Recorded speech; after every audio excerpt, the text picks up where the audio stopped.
of a sect is the tribe, right? Tribes and sects are sisters. They're, open to very similar types of analysis and similar types of political analysis. Haian, please, over to you. Thanks, Aziz, and thanks to the Kreisky Forum for giving us the opportunity to be here.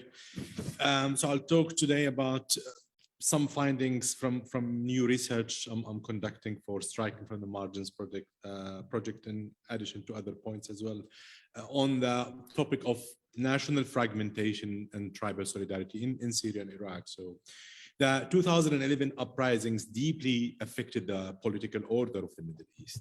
The protest movements challenged the ruling authorities, and it triggered what can be characterized as a crisis of the state itself. While in countries such as Tunisia and Egypt, state institutions, as well as the very idea of the nation state, have proven resilient in the face of the sudden disruption of power relations, this hasn't been the case in Syria, Libya, or Yemen, where the uprisings rapidly became militarized and resulted in armed conflicts with foreign military interventions, as we all know. Similar processes had occurred a decade earlier in Iraq, where military intervention by the American-led coalition and the toppling of Saddam Hussein in 2003 had a significant impact as well on state structures and triggered dynamics that are still ongoing, and in many ways are similar to the current trends in Syria. So just to establish here the trends in Syria and Iraq that are similar. In Syria and Iraq, protracted armed conflict with the opposition forces and against ISIS as well had weakened state institutions and led to the retreat of formal government bodies in the marginal areas and increased the influence of the armed actors over local political processes. The resulting fragmentation has often served to empower local actors and to the rise of subnational identities that Aziz talked about, such as the tribal one. In both of Syria and Iraq, tribal identity emerged to replace the fading national identity. Expressions of tribal identity in the rural areas of Syria and Iraq started replacing forms of national belonging, such as the regular organization of tribal conferences, composing tribal songs that glorify the acts of particular tribe, or setting up websites or social media accounts that represent the tribes in the public sphere, which we can all access online on YouTube or Facebook or Instagram now, all these kind of accounts of the tribes. Most members of the tribes define their identity by their descent, which ties them to other members of the tribe with connections of real or mythical kinship. Whether real or mythical kinship, these bonds provide the members of the tribes with solidarity and cohesiveness. This kind of tribal solidarity, which is called asabiya in Arabic, that Ibn Khaldun talks about, means that a tribal member looks for support within his or her own kin group.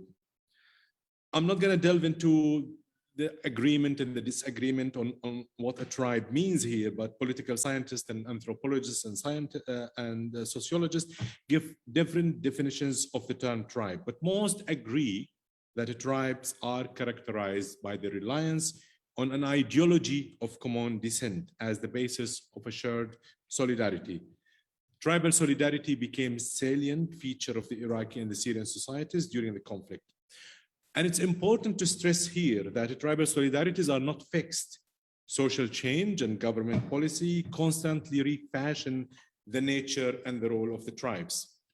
Tribal solidarities enabled communities to organize protest against the state or band together to establish a militia to allow particular clan or lineages to defend their locality against threats. Tribal solidarity, for example, in the first phase of the Syrian conflict, served as a way to mobilize protesters against the state. Yet as the uprising turned into a civil war, the state itself started to rely on tribal solidarities to recruit fighters in the rural areas. The same could be said about the Iraqi state that relied on the tribes to fight against ISIS.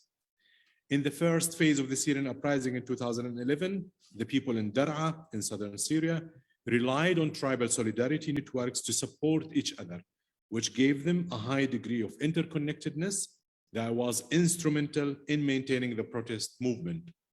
The first demonstration to take place in Dar'a was organized by networks from the Zobi and Al-Masalma clans As the regime's violence in Daraa escalated, protesters there started chanting for their relatives to rally in support for their demands. The word faza, which we would find in many of the videos of the protesters in the first phase of the uprising or the protest movement in Daraa, means taking up of arms in defense of a relative, was used frequently in Daraa's early protests and is believed to have motivated members of the clans of Daraa to take part in the protest movement.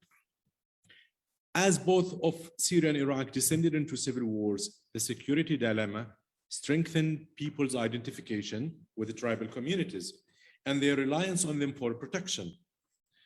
Evidence collected from new research I conducted on Syria and Iraq shows that the tribal militias that fought alongside the state in both civil wars in Syria and Iraq are a grassroots phenomenon which aim to gain influence and power in their locality. Kinship ties played an important role in recruitment into these militias, and their leaders frequently invoked tribal concepts of solidarity to accomplish their purposes. In the case of Iraq, which is one of my case studies for a paper I'm working on, Salah ad-Din Brigade was composed mainly of members of the Jabbur tribe, which rose in Shirqat in northern Iraq in the governorate of Salah ad-Din, and it played a major role in the state's efforts to fight against ISIS in their region. In the case of Syria, Al-Baqir Brigade is composed mainly of members of the Baggara tribe and fought alongside the Syrian army against the opposition in eastern Aleppo. Both Al-Baqir Brigade and Salah ad-Din Brigade found tribal solidarity to be a possible mode for recruitment, morale raising, and ways to achieve military and security purposes. As a result of the rise of tribal solidarities, tribal practices such as revenge, tha'ar, and territoriality and dislocating civilians from their properties called jalwa have been reconfigured and transferred to the context of modern military combat. For example, just to give an example about this, during the battle against ISIS in Tikrit, members of Salah ad-Din Brigade were accused of extensive looting, destruction, and violence against members of Abu Nasr's tribe, according to Human Rights Watch, and the report of Human Rights Watch is available for everyone to look at online.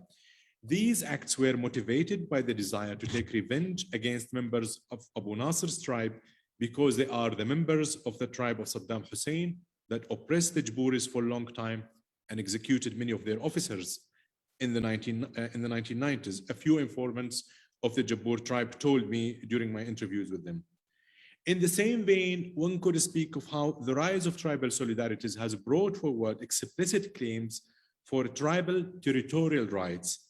A number of the leaders of Al-Baqir Brigade that I mentioned earlier speak of a territory inhabited by members of the Baggara tribe, call it Khatt al-Baggara in Arabic, the line of the Baggara tribe, and how they should defend this area from aggressors, according to them. In the face of a weak state clinging to survivals, members of the tribes begin to isolate themselves from national politics and to look at local politics. The result of these trends is a process of re-tribalization here. So we talk of sectarianization, we talk as well of tribalization, which leads to the decline of nationalism and strengthened tribal bonds. In conclusion, the weakening of state authority enhances tribal solidarity, as many tribesmen see the tribe as their safety net in the absence of state control. Strengthening tribal solidarities does not come without cost. It can often weaken emerging civil society organizations and lead to intertribal feuds. Instead of relying on tribal solidarities for short-term gains or short-term security purposes, the Syrian and the Iraqi states should invest heavily in building civil society initiatives which can foster a collective national identity for all citizens. Thank you. Thank you very much. Thank you very much. This was very clear. Some of you who might have been a little bit confused by names, by the succession of names that may have been unfamiliar, but the pattern is very clearly brought out. We have tribalization of localities, a tribalization of localities in two ways, which were very well described. On the one hand, forms of self-defense against aggression in a state of disintegration, of disaggregation, right? In a state of political and military disaggregation, and tribalization by the recruitment of particular communities to which the state